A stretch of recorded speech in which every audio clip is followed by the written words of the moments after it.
Salut les copains du 21e siècle! On vous emmène visiter notre époque, quand vos parents et grands-parents étaient petits. Au fait, vous nous voyez en noir et blanc, mais en vrai, on vit en couleur. Non mais sans blague!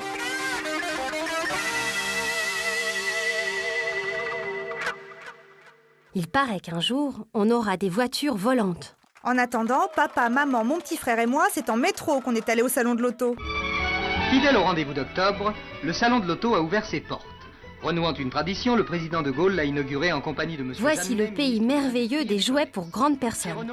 Moi, j'adore la petite Dauphine de la régie Renault.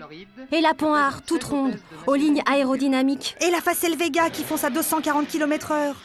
Mais notre préférée à tous, c'est la Citroën DS, la plus belle voiture du monde. D'ailleurs, c'est la voiture officielle de la République. 4 jours, 4 départements, 17 villes. Le président de Gaulle, au cours de son voyage dans le Midi... Quand le général part en province, c'est avec son cortège de DS noires. À chaque étape, c'est pareil.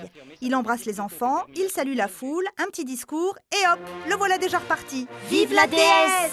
Vive la France! En 1960, il y a déjà une voiture pour 8 Français. Bientôt, chacun aura la sienne. Moi, je voudrais une Isetta qu'on appelle pot de yaourt. Le problème, c'est qu'on manque de routes. Alors le général de Gaulle a ordonné un grand projet sur 15 ans.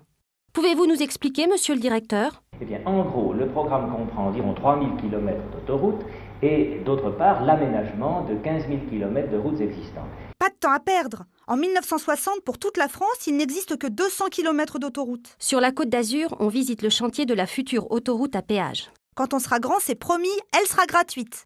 Quand on sera grand, il faudra aussi porter une ceinture de sécurité et respecter des limitations de vitesse. À mon avis, les gens auront du mal. N'est-ce pas, monsieur l'automobiliste ? Je me maintiens toujours